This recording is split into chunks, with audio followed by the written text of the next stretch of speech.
Et un mois, donc c'est sorti le 24 avril, quelques semaines après. Donc il y a donc Olivier Servat, qui est le député Lyotte, qui nous contacte en fait. Et on les avait déjà invités en fait à l'avant-première, donc une partie de son équipe, mais il n'était pas présent. Et il nous contacte pour qu'on projette Cheveux Afro à l'Assemblée nationale. Donc là, je me dis, mais waouh, enfin, c'est vraiment quelque chose d'inattendu. Vraiment, il y a des choses auxquelles j'avais pensé. Moi, je dis, bon, les médias vont en parler, des médias comme voilà, Marie-Claire et tout. Mais l'Assemblée nationale, c'est pas quelque chose qu'on pense en fait. Bienvenue dans ce nouvel épisode du podcast Africa Fashion Tour.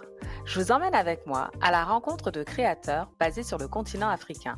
Je vous invite à voyager à Abidjan, Dakar ou Bamako pour découvrir les parcours de professionnels talentueux, responsables et ambitieux. Au fil des interviews, je me rends compte que chaque entrepreneur veut contribuer au rayonnement de la créativité africaine sur le continent et au-delà. Ce podcast est un moyen de sortir des clichés du boubou et du wax pour représenter un éventail de tissus, de savoir-faire et de créativité trop souvent sous-représentés. Je suis Ramata Diallo, je suis professeure de marketing dans des écoles de mode parisiennes et je suis également consultante spécialisée dans l'accompagnement de porteurs de projets qui veulent lancer leur marque de mode. En 2017, j'ai assisté à ma première Fashion Week en Afrique et depuis, je voyage régulièrement sur le continent pour aller à la rencontre de ceux et celles qui font la mode en Afrique. Le podcast est le moyen que j'ai trouvé pour partager au plus grand nombre une autre vision de la mode africaine.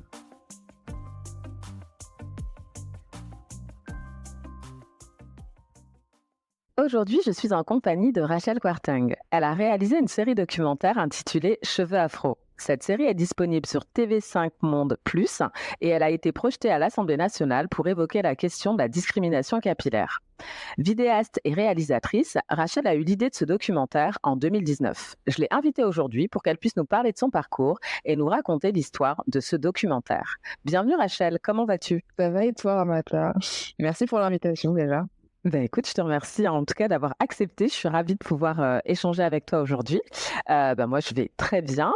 Je vais commencer en fait cette interview par la question habituelle. Je vais te demander de te présenter. Donc, je m'appelle Rachel Kwarteng Amaning, c'est mon deuxième nom de famille. J'ai 30 ans, je suis réalisatrice, je suis vidéaste. J'ai fait des études de journalisme et voilà, parcours classique, on va dire.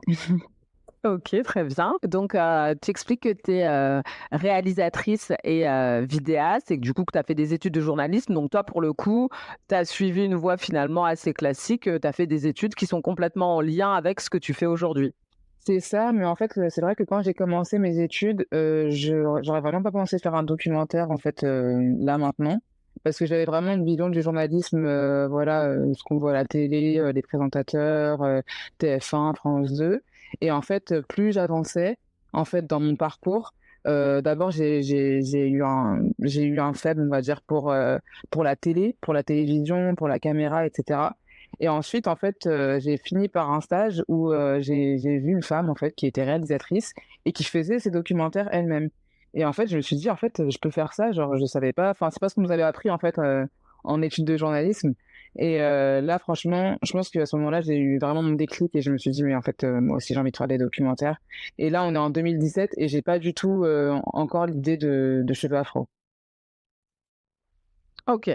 Donc, du coup, une fois que tu finis tes études et que tu as en fait cette volonté d'aller plutôt que d'avoir un parcours de journaliste, comme tu le disais, TF1, France 2, tu te dis que tu vas réaliser tes documentaires.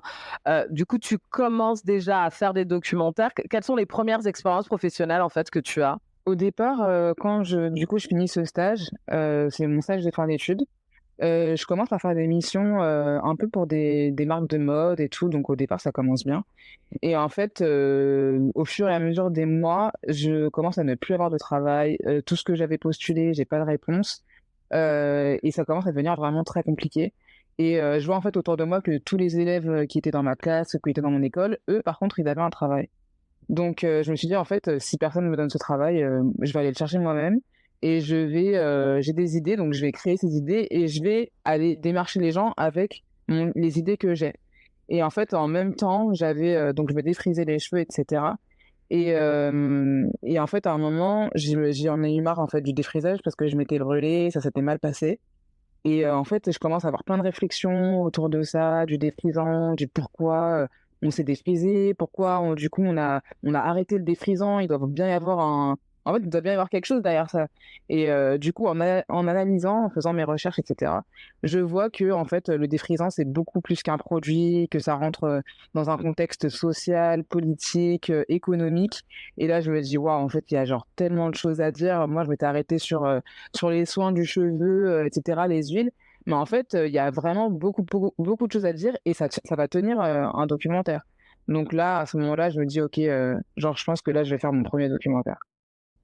D'accord, donc en fait, là, ce que tu expliques, c'est que finalement, sortie d'études, tu as quelques missions et tout de suite après, tu as cette idée de documentaire qui vient et vraiment Cheveux Afro, c'est vraiment la concrétisation de ta toute première, expérience, solo de création de C'est documentaire? ça, enfin, c'est vraiment, je pense que le fait d'avoir eu ces échecs, en fait, au niveau du travail, de pas avoir eu de réponse, bah finalement, ça a créé en moi, en fait, je me suis dit, mais puisqu'on me donne pas ce travail, moi, je vais créer le travail, genre, je vais le proposer. Et en fait, je me suis dit, de toute façon, c'est des histoires en plus dont on parle pas souvent, qu'on voit peu, donc en fait, je peux le faire, je peux le faire, j'ai eu l'expérience au niveau de mes études, j'ai fait des stages, enfin, je suis capable. Donc, ouais, faire un documentaire à ce moment-là, pour moi, je me suis dit, ok, genre, vas-y, tu peux parce que t'as tout en main, en fait, voilà. OK, et donc à partir du moment où tu te dis: «OK, ben, je j'arrive pas à trouver de poste», bah, moi je vais créer le poste en fait, ou en tout cas je vais créer le produit, je vais le présenter et je vais prendre les choses, presque à l'envers, en tout cas, ou en tout cas, tu t'as trouvé une autre perspective pour aller, faire carrière dans ce secteur d'activité. Bah, ça se passe comment, en fait, de créer un documentaire? Parce que là, quand tu dis ça, puis quand on sait qu'aujourd'hui ton documentaire, il est diffusé, sur TV5, Monde+, qu'il a été projeté à l'Assemblée nationale, on a l'impression, bah, du coup, je me lève un matin, je dis que je vais faire un documentaire, j'ai l'idée d'un sujet et puis c'est bon, en fait. Bah, Heu en fait, avant d'avoir Cheveux Afro, j'avais une idée de documentaire sur le wax, parce que j'avais fait pareil des découvertes sur le wax et tout. J'avais vu que c'était pas vraiment un tissu africain, enfin, qu'il y avait toute une histoire derrière. Et je me suis dit, ah, je vais faire le wax. Et en fait, j'avais trouvé une société de production qui voulait le produire, etc. Mais après, j'ai plus de nouvelles. Ça veut dire que ils m'ont fait écrire, etc. Mais après, j'ai plus de nouvelles. Genre, je contactais, limite, enfin, je ne recevais pas, mais je relançais très souvent. Et j'ai jamais eu de nouvelles, en fait. Et en fait, après, j'ai eu en parallèle mon idée donc sur les cheveux afro. Et là, je me suis dit, OK, bon, il y a quelque chose à faire encore une fois. Donc, je suis partie vers une première société de production. Et donc, pareil, ils m'aident un peu à développer l'idée, etc. Et au final, ils finissent par me laisser tomber. Donc, je me dis, OK, donc déjà, ça m'a pris mon temps. Donc, tout ça un peu, pas pour rien, mais enfin, qui ne mène nulle part. Mais vraiment, j'étais déterminée, donc je fais mes recherches encore de sociétés de production.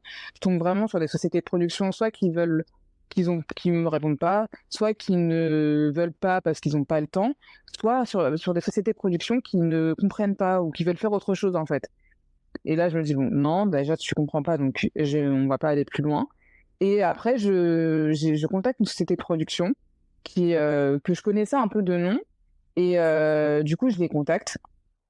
Et eux, ils sont partants. Donc je me dis: «Bon, OK, déjà, ça, c'est une bonne chose, ils sont partants» et ils me disent: «OK, donc on est partant, mais on va devoir d'abord, vendre, enfin, donner envie aux acheteurs d'acheter ton documentaire.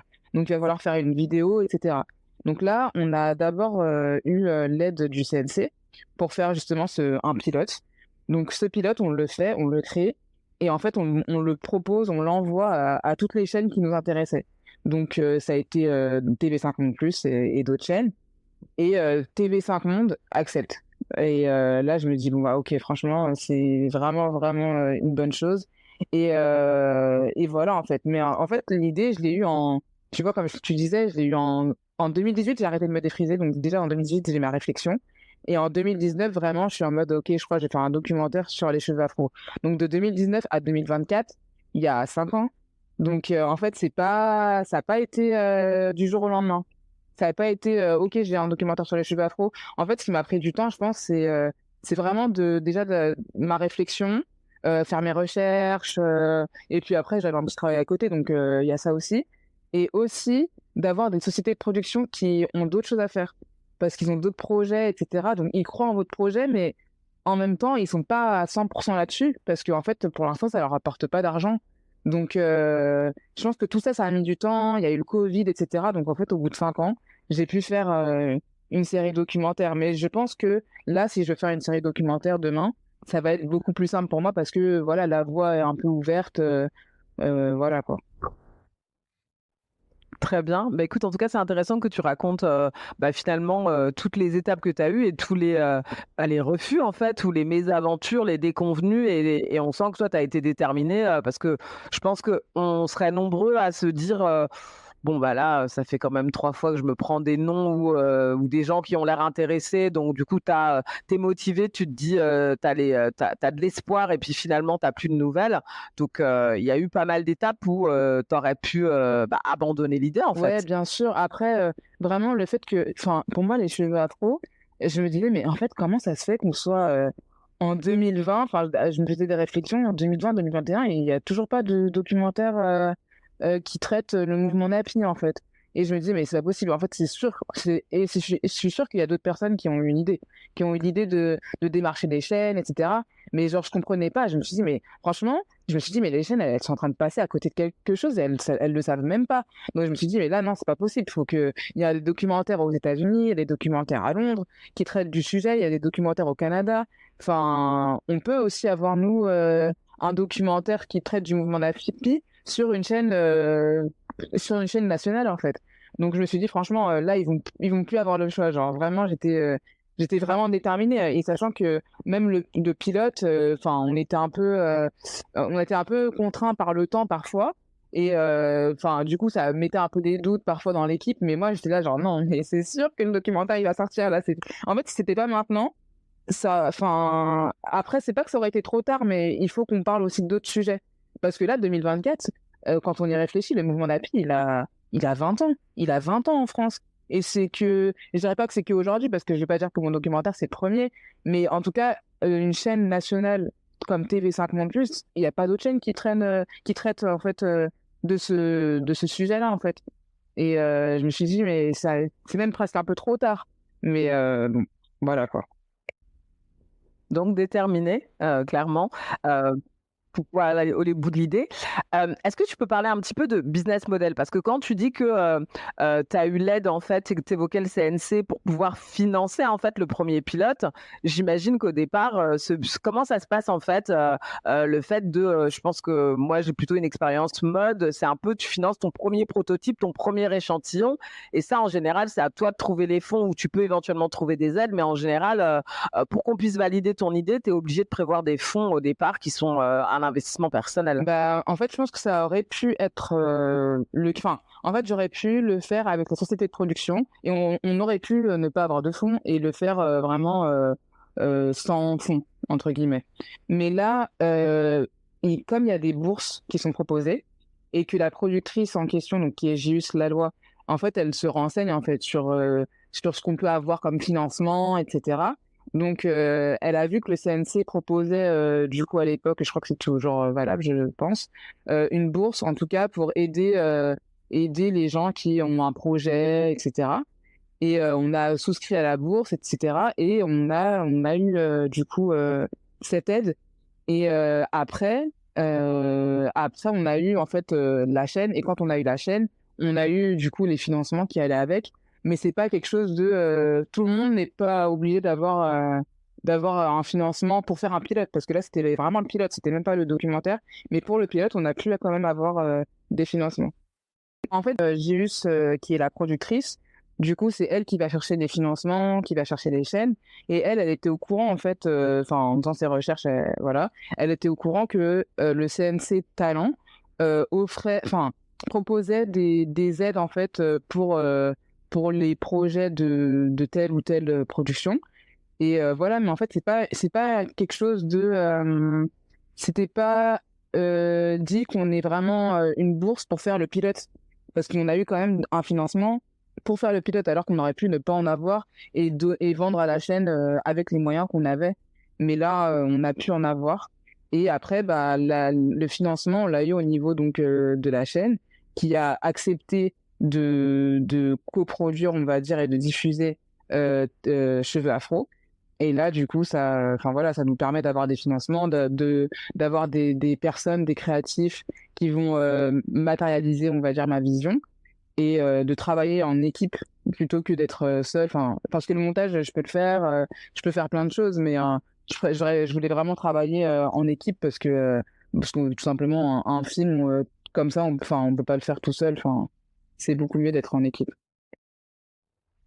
Très bien. Donc là, en fait, c'est la boîte de prod avec laquelle tu as travaillé, la manière dont vous avez monté et présenté le projet, ça a séduit et ça a fait que vous avez pu avoir, d'une part, les fonds nécessaires pour faire le pilote et ensuite séduire TV5 Monde Plus pour que eux ils aient envie de participer à l'aventure avec toi, en fait. Exact, exact. Ça, c'était vraiment en étape parce que, en fait, d'habitude, je sais qu'avant, c'était vraiment des dossiers écrits et maintenant, bah, enfin, c'est beaucoup mieux de donner à voir aux gens vraiment un aperçu de ce que le documentaire sera, sans que ça soit vraiment, vraiment ça, mais qu'ils aient vraiment l'idée en tête, le ton, l'image, les personnages, le montage, vraiment qu'ils aient une idée, en fait, de vraiment les convaincre, qu'ils soient vraiment convaincus de l'intérêt, du potentiel du projet et ils ont été tout de suite convaincus vraiment sans avoir vraiment de commentaires en fait. Donc voilà. Et à ce stade-là, quand tu dois convaincre et d'une part une boîte de prod et ensuite une chaîne avec un pilote, est-ce qu'il y a des tests qui sont faits éventuellement auprès d'une audience pour se dire, bah, voilà, bah, nous, notre chaîne, ça cible la ménagère de moins de 55 ans, donc on va faire des tests auprès d'une audience pour être sûr que ça va marcher. Est-ce que ça se passe comme ça ou pas du tout? Pour ma part, en tout cas, pas du tout. Parce que le pilote, déjà, c'est vrai on était un peu limité par le temps. Et en fait, après, chacun le regarde avec du recul. Parce qu'il faut savoir que quand on a fait le pilote, il y avait moi, il y avait le monteur, il y avait la productrice, il y avait son associé. Donc là, déjà, on est au moins quatre à regarder. Et après, il y a aussi, bah, on a nos familles et tout. Enfin, moi, je sais que je peux très facilement demander à ma sœur ce qu'elle en pense. Donc voilà, enfin, on était là pour aussi avoir un œil extérieur, mais on l'a pas fait tester à d'autres personnes. Enfin, on l'a pas montré à d'autres personnes. Et surtout qu'il y a aussi le souci de la confidentialité. Parce que le pilote, jusqu'à aujourd'hui, on l'a pas diffusé, en tout cas, pour pas, voilà, que ça fuite ou que, enfin, voilà, quoi, ça soit repris de telle ou telle manière. Donc, non, voilà. Ok, très bien. Donc, du coup, c'est vraiment un comité restreint qui valide une idée. Et puis ensuite, quelles sont les étapes une fois que le pilote est validé? Ensuite, tu travailles en coproduction donc avec TV5 Monde et la TV5 Monde Plus et la boîte de prod. Après, c'est quoi les étapes en fait? Alors après, donc moi j'ai été en juillet 2023, il me semble, j'ai su que TV5 Monde acceptait le projet. Donc c'était l'été, donc en fait, comme c'est l'été, bon, on était un peu, pas en stand-by, mais dans une étape un peu de réflexion sans être vraiment dedans. Et donc là, à ce moment-là, donc ok, je me dis que j'ai une chaîne. Vraiment, je pose toutes mes idées, ce que je veux à l'image, ce que je veux au son, ce que je veux dans le décor. Enfin, vraiment, je pose tout. Je partage avec la production. Enfin, on échange en fait. On échange sur des aspects de comment, du documentaire. Et après, par contre, en septembre, j'ai commencé à vraiment écrire. Ça veut dire écrire en sachant que même si j'avais déjà préécrit, là, il fallait vraiment que je fasse des épisodes. Donc, comme ils avaient accepté, je me dis, OK, il y a 5 épisodes. Un épisode, ça va être ça. Le deuxième épisode, ça va être ça. Le troisième épisode, ça va être ça, etc., etc. Donc là, c'était vraiment la phase d'écriture.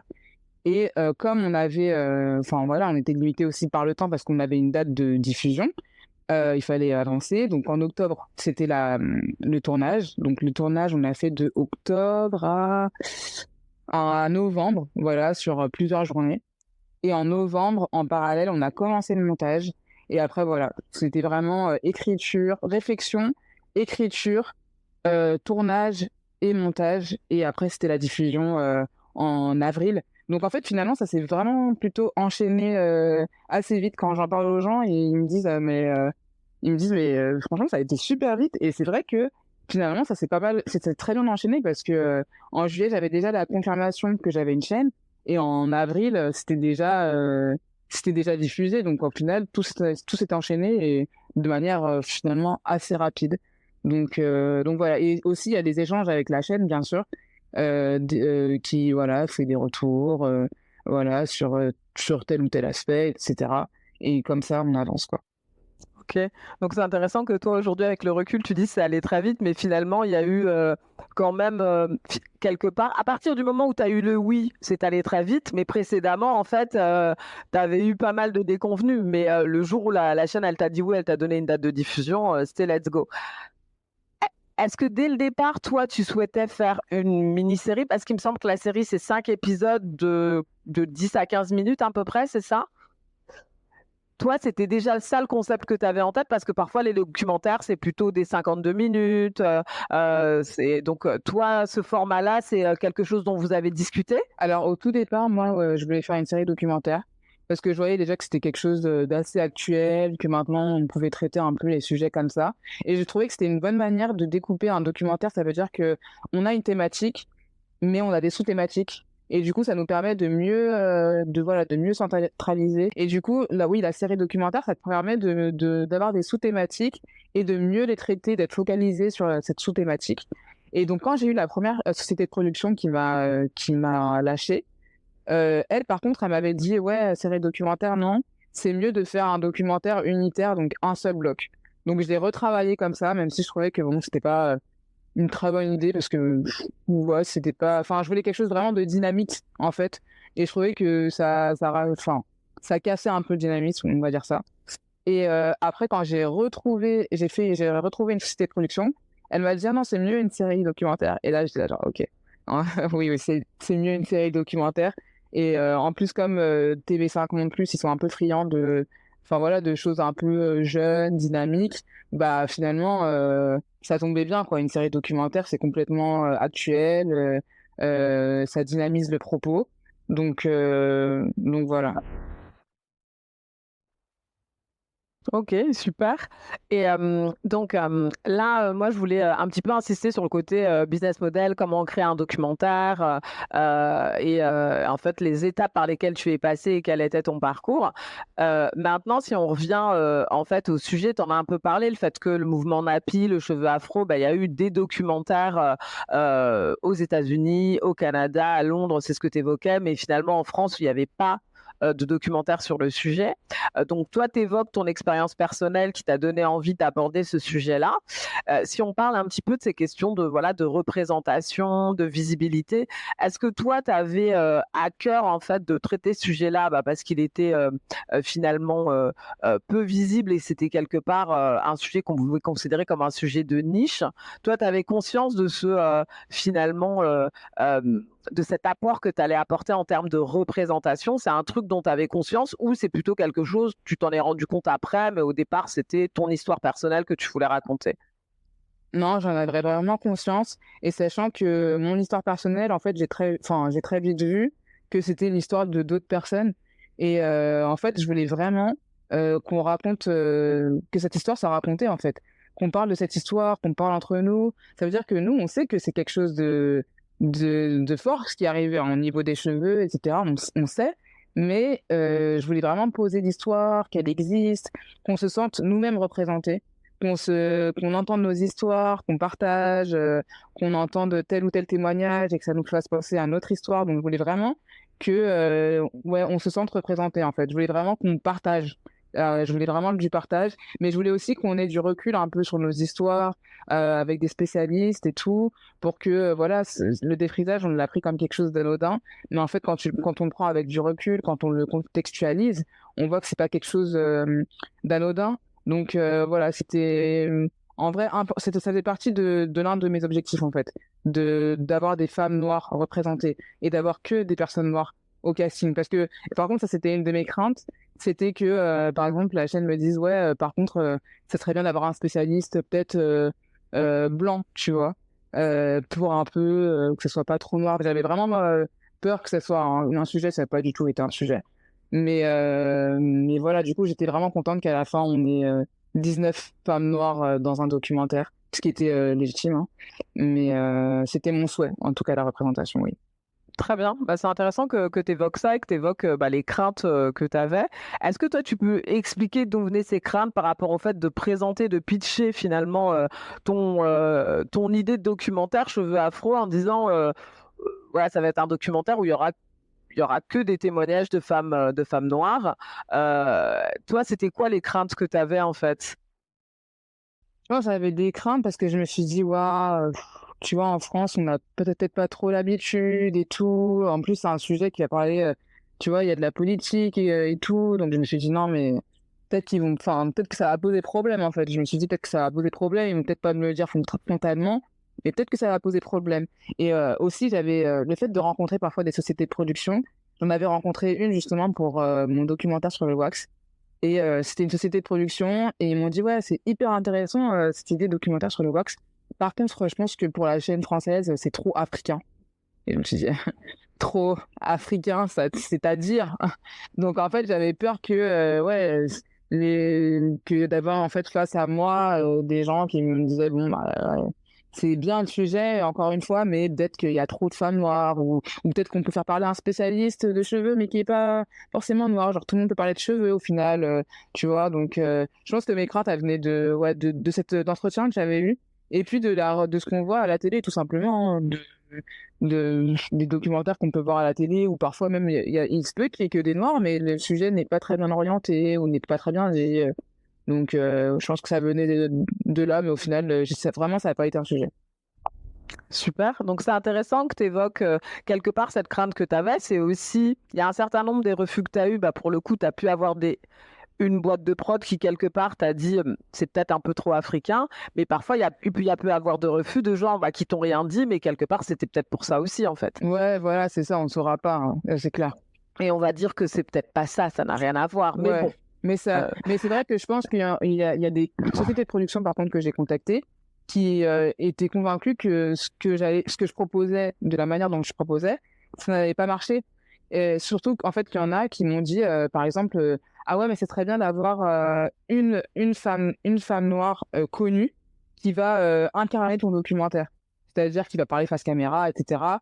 Par exemple, voilà, une star ou quelqu'un qui me connaît, en fait, pour que ça donne envie aux gens de regarder. Et d'autres, qui m'ont dit qu'il fallait qu'il y ait quasiment que des stars dans le documentaire parce que sinon, pour que ça fonctionne et cetera. Donc il y en a qui pensaient pas que ça allait marcher s'il y avait que des femmes noires, pas trop connues, dans le documentaire. Parce que, enfin, pourquoi ça intéresserait? Peut-être c'est ce qu'ils se sont dit dans leur tête et après il y a d'autres raisons, je pense qu'ils avaient juste pas le temps et d'autres projets, quoi. Ok, bah c'est intéressant que tu partages ça en fait. Donc, dans quelque part, quand effectivement, tu pitches le projet, toi, dans le documentaire, il y a des personnalités célèbres dans les 19 femmes dont on voit les interviews, mais pas que. Comment tu as fait ton casting en fait? Alors mon casting déjà, je savais ce que je voulais à peu près dire, surtout ce que je voulais, ce que je voulais, dire. Et du coup, j'ai fait d'abord, un message sur les réseaux sociaux où je disais que voilà pour, une série documentaire, j'étais à la recherche des femmes noires et métisses, qui pouvaient parler de leurs cheveux afro. Donc là, j'ai commencé à recevoir vraiment plein de témoignages et je cherchais vraiment des gens qui aient quelque chose à dire quelque chose à dire sur la durée. Parce qu'en fait, tout le monde peut parler de ses cheveux, genre je pense que toutes les femmes noires ont quelque chose à dire sur leurs cheveux. Mais est-ce que tu as une histoire derrière? Est-ce que tu as quelque chose à raconter? En sachant que, ça dure, voilà, c'est 5 épisodes, faut qu'on te voit jusqu'à la fin, en fait. Donc voilà, avoir des personnes qui pouvaient raconter quelque chose. Ensuite, au niveau des spécialistes, comme je voulais parler, voilà, je voulais un peu parler de société, de cheveux afro à travers la société. J'ai cherché du coup une sociologue et la sociologue qui a traité le sujet et qui est l'une des seules à avoir traité le sujet, c'était Juliette Smeralda. Donc j'étais là, je me disais mais vraiment, faut absolument que j'ai Juliette Smeralda dans ce documentaire. Je savais qu'elle habitait en Martinique, mais je me suis dit non mais là vraiment faut vraiment que elle soit dans mon documentaire. Et après, pour toutes les autres personnes, il y en a, ou que je connaissais directement en fait, que je connaissais, genre par exemple Aïssé Ndiaye, je savais que elle était vraiment à fond dans les cheveux, notamment les tresses. Donc je me suis dit vraiment, elle aura forcément quelque chose à dire et il faut qu'elle soit dans mon documentaire. Et puis après, des stars comme, par exemple comme Diddy Stone, ça a été vraiment un mail avec le pilote qu'on leur a envoyé. Et elle a répondu très simplement. Ça veut dire, c'était pas. Elle a répondu, ok, d'accord. Est-ce qu'on peut s'appeler pour que tu m'expliques le projet? Je lui ai expliqué le projet et en 2-3 minutes, je pense, elle avait déjà dit oui. Et voilà, c'était vraiment pas compliqué de d'avoir, par exemple, Stone dans ce documentaire-là. Donc voilà, c'était parfois des mails que j'ai envoyés et des annonces casting et ou des gens que j'allais voir directement parce que je savais qu'ils avaient quelque chose à dire, quoi. OK, super intéressant, donc parce que finalement dans ce que tu racontes, ce qui va être, et quand tu fais ton casting, il y a une question qui me vient.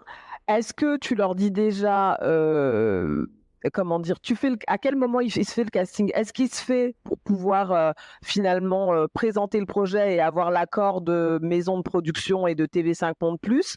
Ou c'est une fois que tu as l'accord de TV5 Monde Plus que tu vas, finalement, commencer à discuter avec, parce que là, ce que tu dis, c'est que Diddy Stone, tu lui as envoyé un message avec le pilote, mais tu en étais à quelle étape par rapport à la date de diffusion, en fait? Tu savais déjà que tu avais un accord ou pas du tout? Par exemple, non, Dizzy Stone, je l'ai vraiment contacté quand j'ai eu TV5 Monde. Et par contre, pour le pilote, c'est là, à ce moment-là, que j'ai fait l'annonce sur les réseaux sociaux. Et après, quand j'ai eu l'accord de TV5 Monde Plus, j'ai repioché, entre guillemets, dans tous les témoignages qu'on m'avait partagés pour voir s'il y avait d'autres peut-être témoignages peut-être plus forts ou qui pouvaient, voilà, d'autres personnages, on va dire. Parce que par exemple, au pilote, j'avais vu que bon, en fait, finalement, cette fille était un peu timide, ou n'était pas trop à l'aise ou finalement n'avait pas, c'est pas qu'elle n'avait pas autant de choses à dire, mais ça pouvait pas durer en fait sur 5 épisodes, ça aurait été compliqué de d'aller plus loin, on va dire. Donc je suis repartie dans les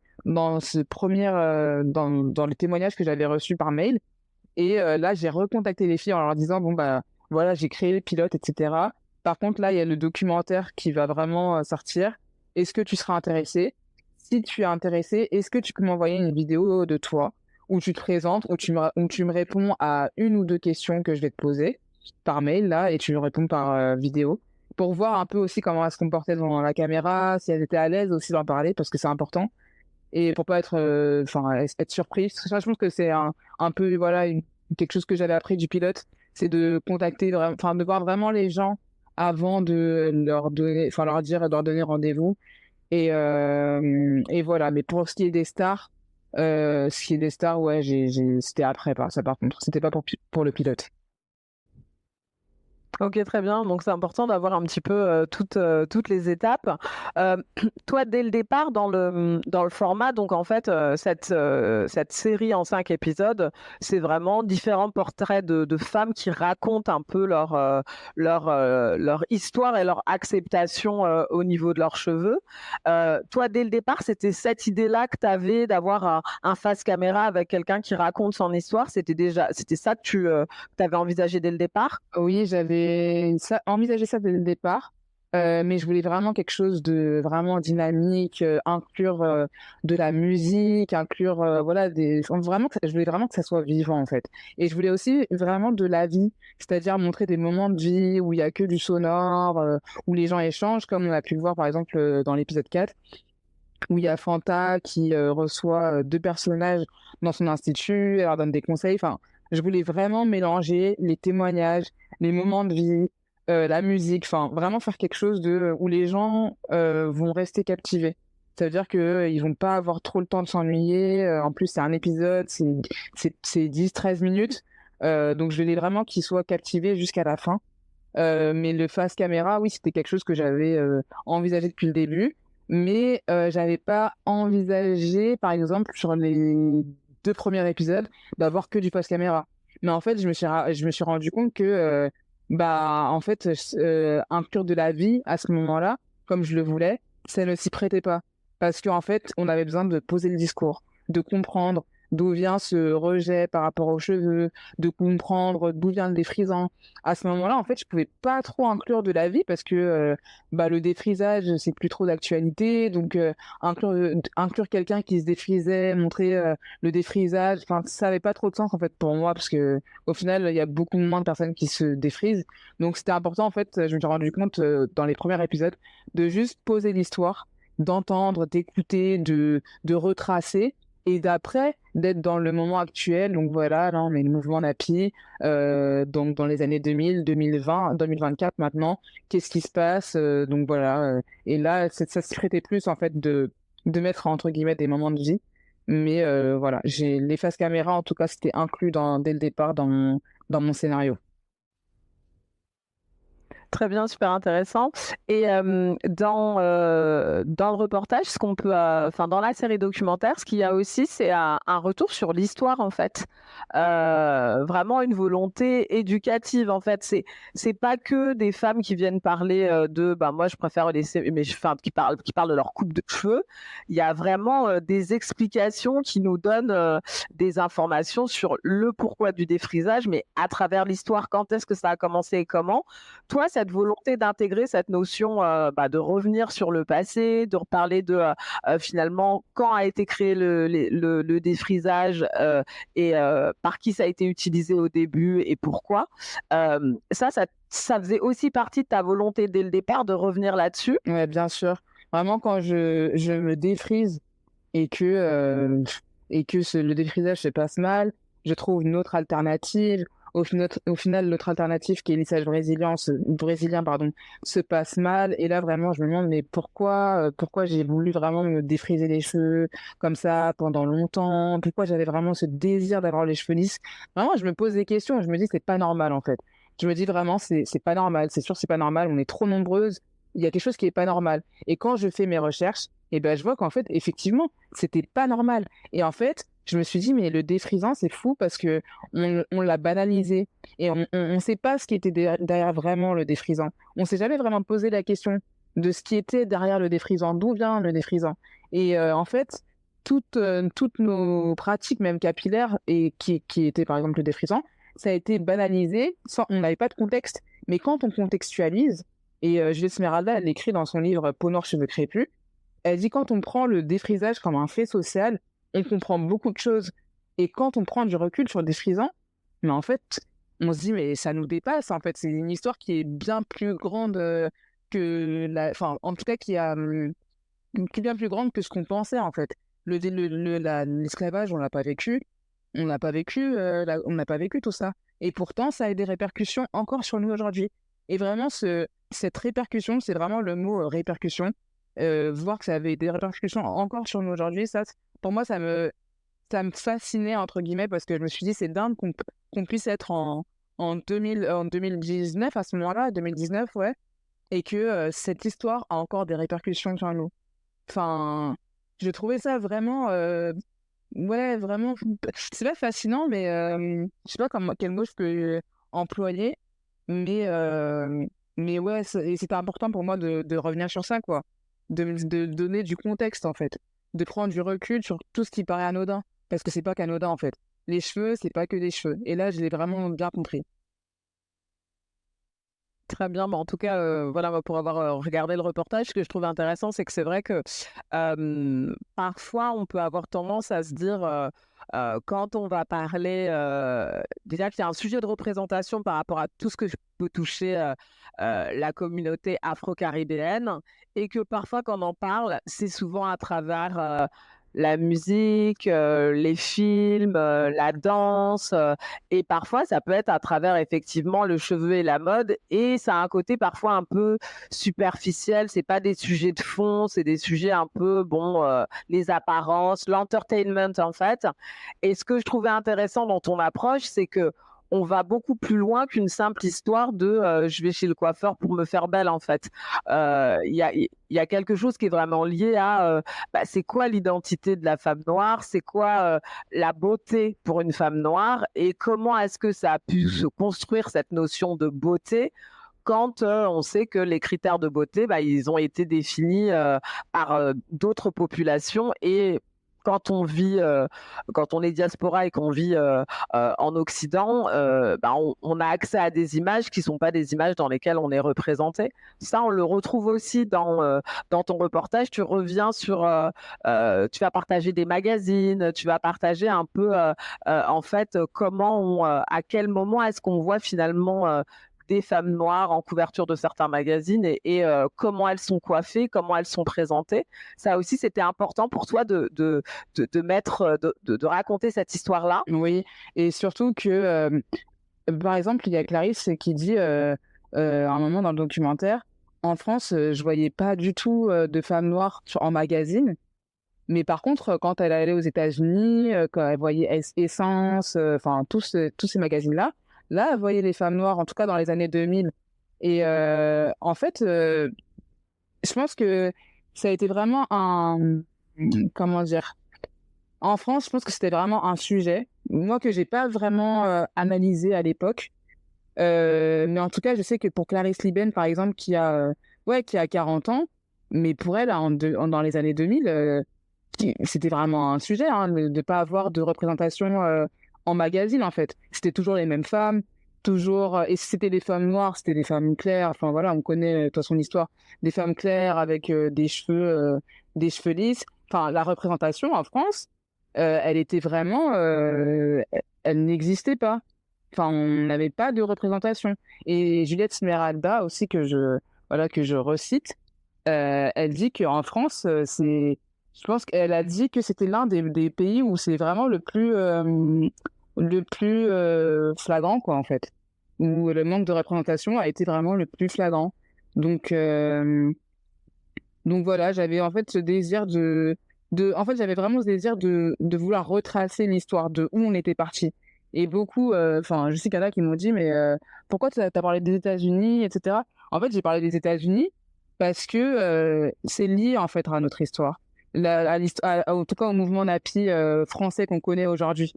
Tout est lié. Ça veut dire que c'est pas que les Noirs afro-américains. C'est aussi lié aussi aux femmes noires françaises, en fait. Et là, on voit que oui, il y a des femmes noires françaises qui sont parties aux États-Unis. Donc forcément, elles ont apporté ça ici. Et puis voilà, enfin, voilà. J'ai pas vraiment répondu à ta question, je suis partie ailleurs. Si, tu as répondu, t'inquiète. Je me suis dit, mais c'était pas la question. Si, non, ça m'a pas choqué, ça m'a parlé, t'inquiète. Du coup, sur ces notions de représentation, aujourd'hui, en fait, un reportage comme le tien, ça ouvre la voie pour d'autres réalisateurs, pour d'autres vidéastes, pour d'autres, finalement, créateurs de contenu d'aller traiter ces sujets-là. Est-ce que toi, du coup, tu as des demandes, tu as des gens qui viennent vers toi en te disant, moi, j'aurais aussi envie d'aborder, je sais pas, tel ou tel sujet. Est-ce qu'il y a finalement, tu sens un engouement par rapport à en fait ces sujets-là, et est-ce que tu penses qu'il va y avoir des suites en fait? J'ai eu beaucoup de gens qui m'ont dit ah ouais, c'était vraiment super bien, genre en gros ça s'était terminé trop vite, en gros fallait en faire plus et tout, et d'autres personnes qui m'ont dit ah franchement là t'as vraiment posé le truc et ça va permettre de parler de d'autres sujets. Et moi, j'ai vraiment clairement envie de parler de d'autres sujets dans les cheveux afro. Et pour moi, oui, c'est vraiment que le début. Comme je t'ai dit, le mouvement NAPI, il a 20 ans. Donc, il était temps que... Enfin, il était temps. Voilà, il fallait poser un peu les choses, dire, voilà, le mouvement NAPI, il a existé. Il est sûrement encore là, je crois. Et par contre, ouais, maintenant qu'on a posé ça, il faut qu'on discute de d'autres choses. Et il y a plein de sujets autour des cheveux, hein. Je pense que c'est vraiment... il y a tellement d'angles. Là, même avec tous les restes de Rush qui me restaient, je pense que j'aurais pu faire encore un autre documentaire avec un autre montage. Enfin, vraiment, il y a tellement de choses à dire.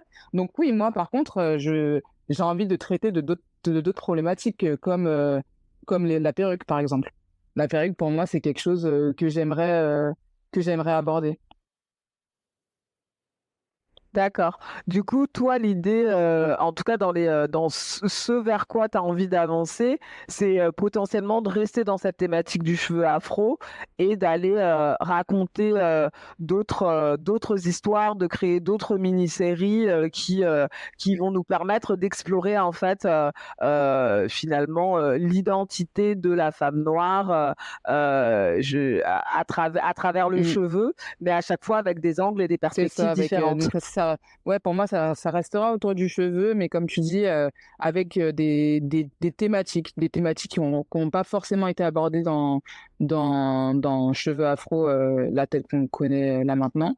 Mais voilà, d'aller, en fait, un peu toujours, plus loin dans la réflexion, de creuser, creuser, creuser parce qu'il y a beaucoup de choses à dire. Il y a vraiment, énormément de choses à dire. Il y a des On peut aller, on peut aller en Afrique, on peut aller, enfin voilà, on peut faire plein de choses encore. Donc oui, là, franchement, c'est vraiment que le début, en tout cas pour moi.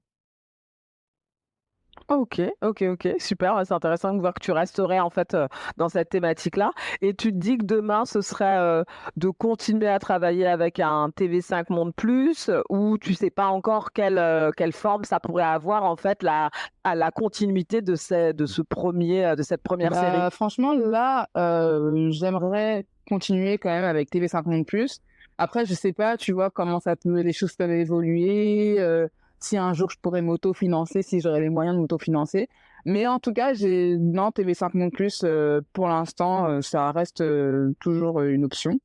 Mais voilà, je sais pas quel tournant, on va dire, ça va prendre parce que même moi, en te disant, là, je vais explorer d'autres sujets, autour des cheveux, avant de créer enfin, quand j'ai créé Cheveux Afro, je me disais pas, je vais faire une saison 2 ou une saison 3 ou j'aimerais enfin non, pas du tout, je pensais pas à ça. Mais après, j'ai vu qu'il y avait tellement de choses à dire que je me suis dit: «Ah si, en fait, je pense que je peux aller, faire une saison 2». Donc, à voir, vraiment à voir, de comment ça évolue et s'ils sont partants, sinon, bah, je prendrai une autre voie, enfin, on verra, quoi. OK, super intéressant. En tout cas que en fait, bah, que ce soit possible et envisageable en fait, de continuer avec finalement la même team et de pouvoir aller encore plus loin, dans, l'exploration de ces sujets-là.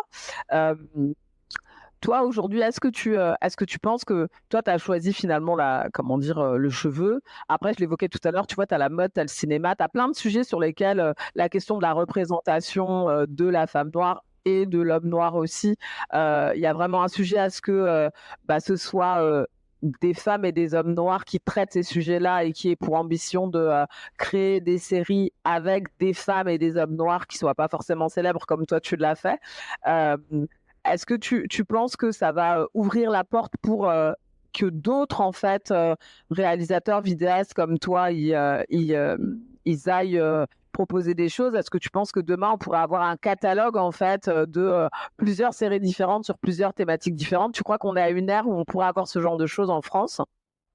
Ouais, franchement, j'espère déjà, franchement, j'espère vraiment que là, ça va ouvrir la voie, que même je pense que même TV5 Monde, ils peuvent être les je dirais pas les pionniers, mais enfin, il y a pas beaucoup de chaînes, en fait, qui laissent, ce genre de sujet exister sur leur plateforme. Il y en a pas beaucoup et non, j'espère en fait, ça veut dire que là, il y a eu quelque chose, donc il y a eu Cheveux Afro et il y a eu d'autres personnes qui ont fait, des documentaires. Mais ça veut dire qu'il faut continuer et vraiment, pas lâcher, pas s'endormir, en fait, je dirais.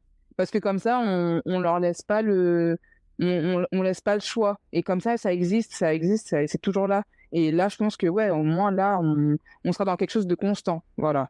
D'avoir de la constance et de pas lâcher et je pense que c'est comme ça que ouais, on peut vraiment, avoir, nos sujets, des sujets différents sur des plateformes et il faut vraiment, proposer même si voilà, il y a des fois on part un peu bon, on n'est pas sûr que que la chaîne va accepter, mais proposer, essayer et parfois même créer, en fait, juste créer des mini-séries, des aperçus qui sont pas forcément longs, mais en tout cas de créer quelque chose.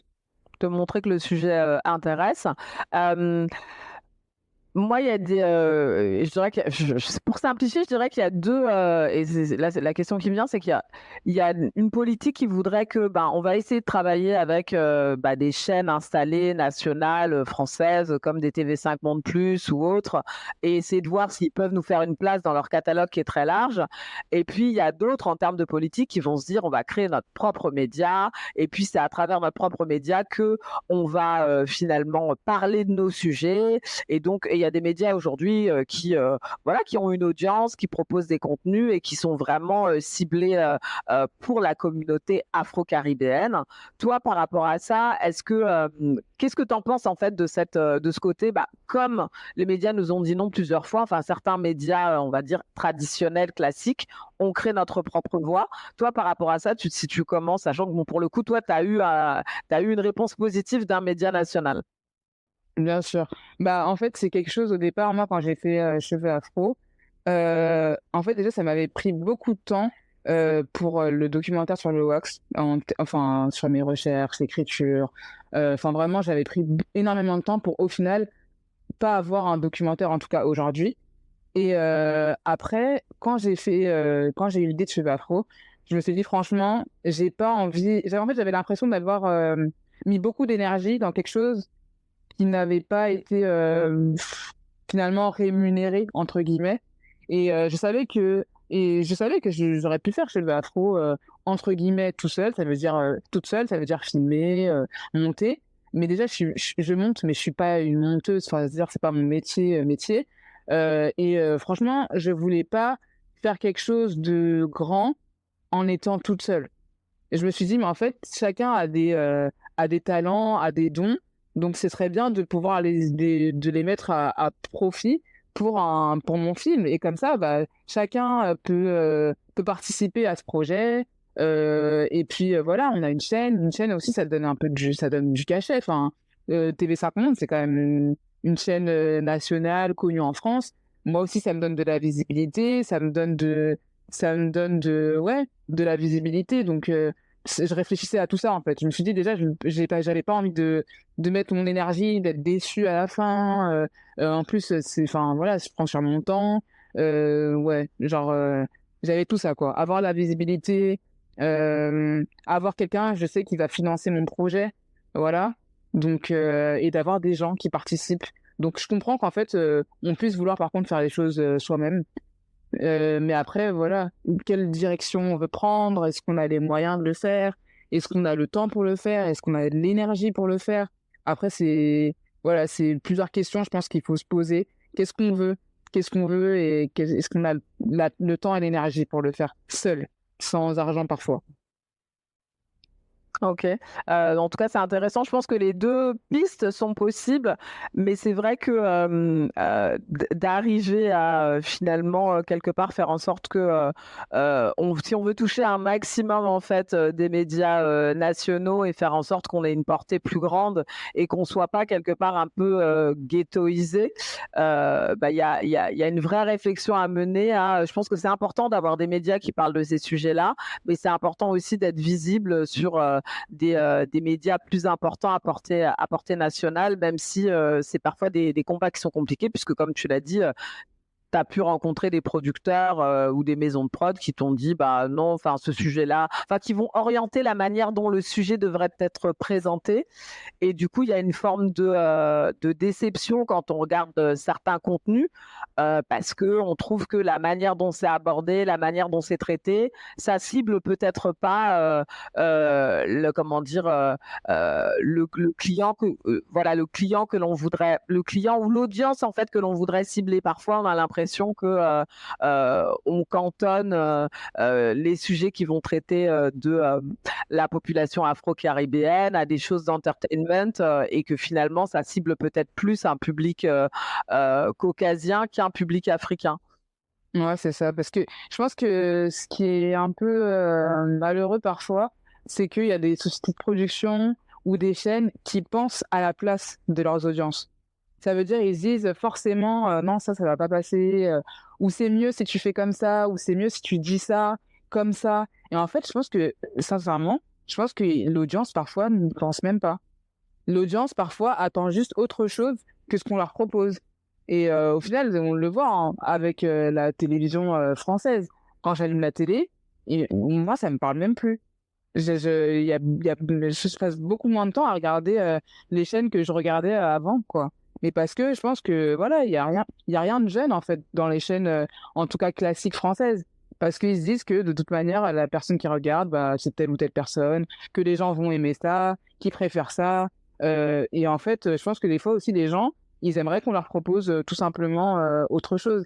Et ouais, je pense qu'il y a beaucoup de sociétés et de chaînes qui pensent à la place de l'audience. Et ça peut être compliqué et ça peut nous donner envie, comme je disais tout à l'heure, de vouloir faire les choses soi-même sans qu'on ait quelqu'un derrière qui va toujours remettre en question nos choix, nos mots, enfin, voilà, d'être libre. Ouais, la liberté. Très bien, super intéressant que tu évoques tout ça. Donc, moi, il faut savoir que le podcast s'appelle Africa Fashion Tour.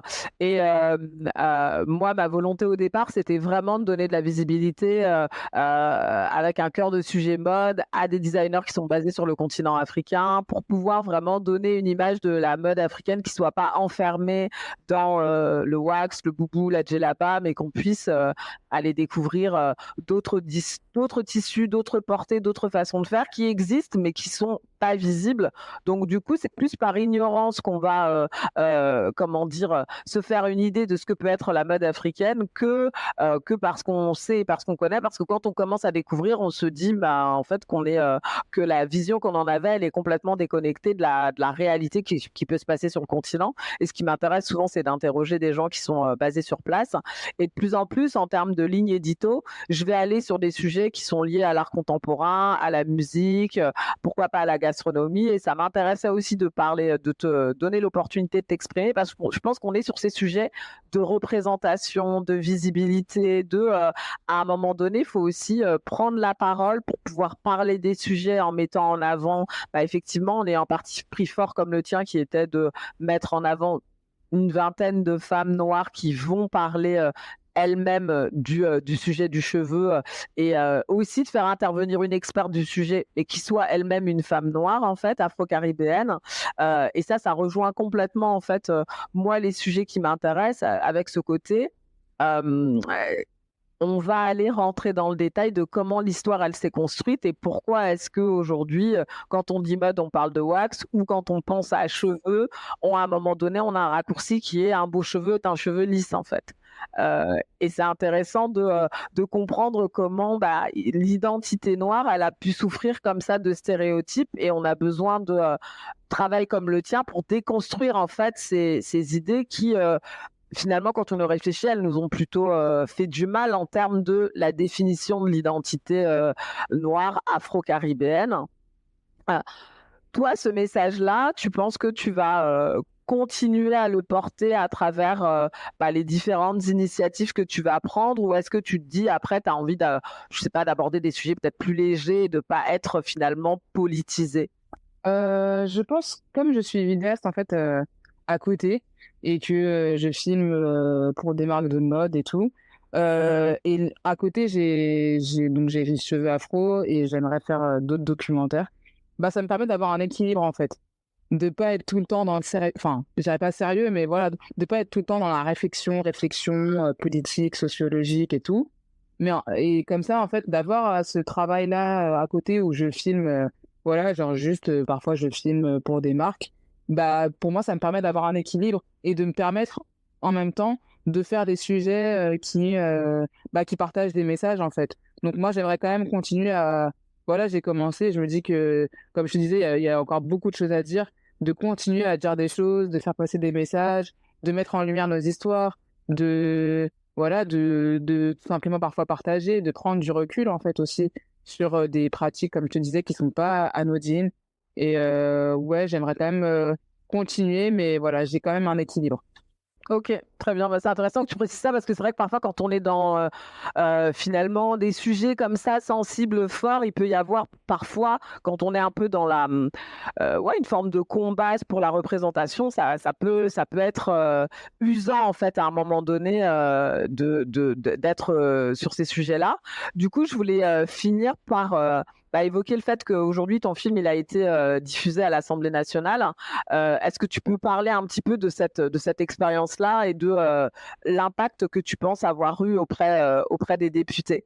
Bien sûr, c'est vrai que quand Cheveux Afro est sorti, moi je savais que Cheveux Afro, en fait, ça allait, voilà, ça allait, comment dire, un peu faire parler entre guillemets, dans le sens où on parlait de cheveux. Et enfin, une femme noire, voilà, ses cheveux, c'est ses cheveux.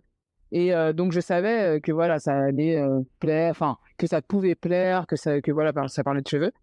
Et un mois, donc c'est sorti le 24 avril. Et ouais, quelques semaines après, donc il y a donc Olivier Servat, qui est le député Lyotte, qui nous contacte en fait. Et on les avait déjà invités en fait à l'avant-première, donc une partie de son équipe, mais il n'était pas présent. Et il nous contacte pour qu'on projette Cheveux Afro à l'Assemblée nationale. Donc là, je me dis, mais waouh, enfin, c'est vraiment quelque chose d'inattendu. Vraiment, il y a des choses auxquelles j'avais pensé. On se dit, bon, les médias vont en parler, des médias comme voilà, Marie-Claire et tout. Mais l'Assemblée nationale, c'est pas quelque chose qu'on pense en fait. Et comme lui, la loi était sur la discrimination capillaire avait été acceptée à l'Assemblée nationale. Du coup, ça s'emboîtait bien parce que la loi a été acceptée, adoptée le 28 mars et mon film est sorti le 24 avril. Donc en fait, il y a un mois d'écart entre les deux et c'était pas du tout prévu. Enfin, vraiment, il n'y avait pas de concertation. Et donc, c'était fou qu'en même temps, deux choses différentes, donc une loi et un film, sortent quasiment au même moment et parlent de cheveux. Donc, on s'est réunis à l'Assemblée nationale le 3 juin pour la projection de Cheveux Afro. Et ensuite, on a eu un échange. Donc, il y a eu beaucoup, beaucoup d'échanges de la part du public, de la part de Olivier Servat, de Gilles, la productrice. Il y avait Aline Tacite aussi et moi-même. Et franchement, c'était une très, très belle expérience. C'était fort aussi d'être à l'Assemblée nationale, d'avoir ce film diffusé, d'avoir mes parents. Enfin, pour moi, c'était vraiment quelque chose de très fort. Et ouais, non, franchement, je remercie en fait encore Olivier Servat pour l'invitation parce que voilà, s'il ne m'avait pas proposé, ça n'aurait pas été possible parce que c'est pas quelque chose qu'on s'imagine. Donc voilà. Super, super belle expérience et super beau concours de circonstances. Parfois, on a les étoiles qui sont alignées et en fait, il y a finalement tout qui s'enchaîne de manière naturelle et extrêmement positive. Ça a été le cas pour toi. Mais après, je dirais, c'est intéressant de rappeler que voilà, pendant plusieurs années, tu as eu des non, t'es allé d'échec en échec, tu es resté déterminé et puis après, quand tu as eu le oui que tu attendais, bah, ça s'est enchaîné de manière naturelle et rapide en fait. C'est ça. Mais vraiment, parce que je me dis, le documentaire, j'étais tellement pressée de le faire et tout. 2019, ça veut dire en 2000. Ouais, j'aurais pu le faire en 2021, par exemple. En 2021, en 2022, il aurait pu sortir, mais ça aurait pas été la même chose. Et là, en 2024, il y a la loi sur la discrimination capillaire, il y a le film. C'est pas du tout prévu, en sachant que la loi aux États-Unis, elle est sortie en 2019. Donc, il y a quand même 5 ans qui séparent les deux mêmes lois, entre guillemets, sur deux pays différents. Donc, non, franchement, c'est, comme tu dis, c'est un juste retour des choses. Et voilà. Mais voilà, c'était beaucoup de fois, beaucoup de prières aussi. Mais au final, voilà, ça a été que bénéfique. Bon, bah, très bien. Bah, écoute, ce sera la note de la fin, en fait. On va attendre avec impatience la suite. Et bien sûr, je partagerai dans les notes de l'épisode le lien pour aller voir la série, en fait, pour ceux qui ne l'auraient pas vu sur TV5 Monde Plus. Et puis, bah, on va te suivre, hein. Je partagerai aussi les liens vers tes réseaux sociaux pour te suivre et savoir quelles sont les prochaines actualités de Rachel en termes de production de contenu, puisque voilà, de ce que tu nous as dit, on reste dans cette lignée-là. Donc, on attend finalement des contenus où il va y avoir de la représentation, on va mettre de la lumière de manière pédagogique et subtile sur des sujets qui sont peu visibles. Donc, merci à toi. Merci beaucoup, Ramata. Vraiment, j'ai vraiment apprécié cet échange. Donc, merci encore pour l'invitation. Ben, je t'en prie, je te dis à très vite en Afrique ou ailleurs. Merci, à bientôt. Merci d'avoir écouté l'épisode jusqu'au bout. Je vous invite à pratiquer quelques petits gestes à impact fort pour m'aider à gagner de la visibilité sur ce podcast. Vous pouvez partager l'épisode à 3 de vos amis. Vous pouvez laisser un commentaire sur Apple Podcast ou Spotify. Je vous invite également à cliquer sur les 5 étoiles pour donner de la force. Je vous dis à très vite en Afrique ou ailleurs.